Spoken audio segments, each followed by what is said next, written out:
We're going to look at principal values now of the complex logarithm. So principal values mean we need to return a single value for every input. And to do this, we're going to use the principal complex logarithm, or the principal value of the complex logarithm. In class, I'll probably say the principal complex logarithm to make it consistent with our other multi-valued functions. And this guy is, as with our other functions, usually denoted with a capital L.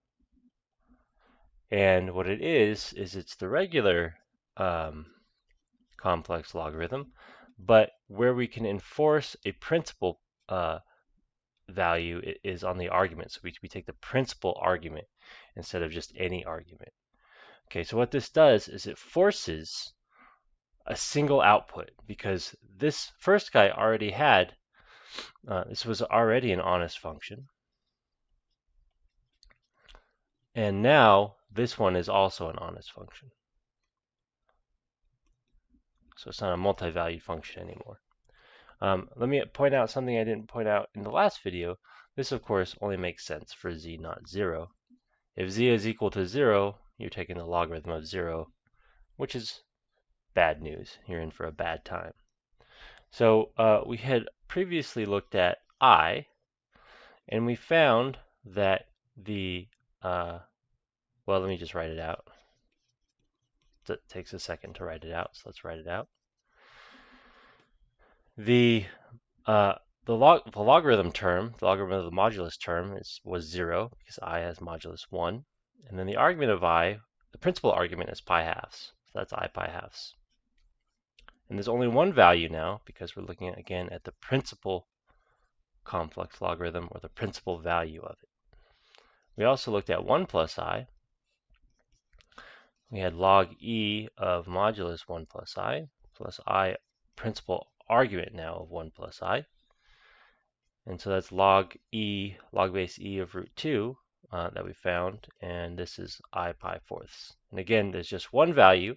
Capital letters mean one value. And then lastly, we looked at -2 here.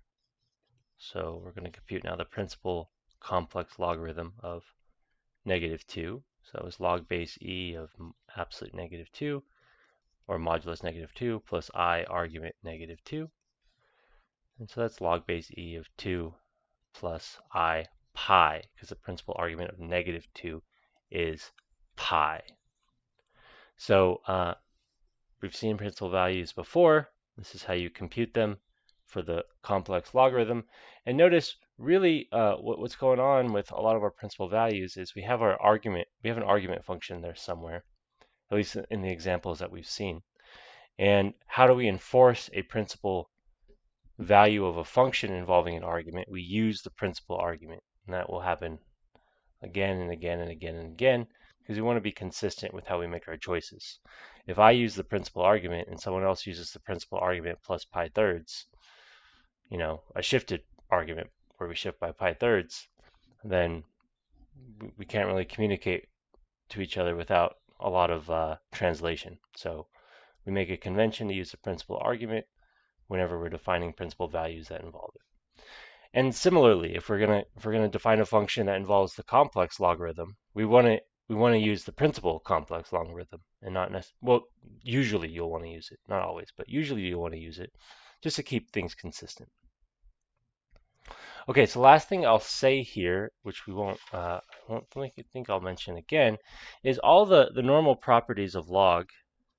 Just since this video is somewhat short, the normal properties of log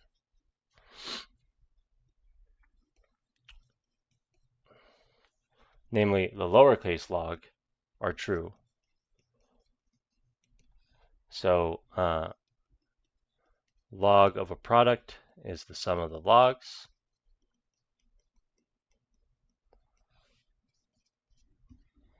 Log of a difference, or sorry, quotient is the log of the differences.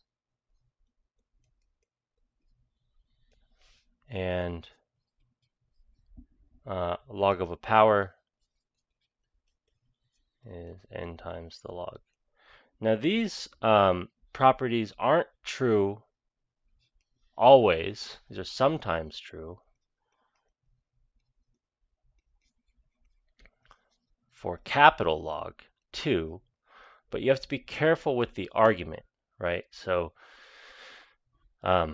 it's not necessarily true that if you add two complex numbers and you add their principal argument by adding their principal arguments, you multiply two complex numbers by adding their principal arguments, it's not necessarily true that you're again going to get something which is a principal argument. So these are not necessarily true for log. Sometimes they are if the arguments are in the right range, the principal arguments, but these are not always true for log.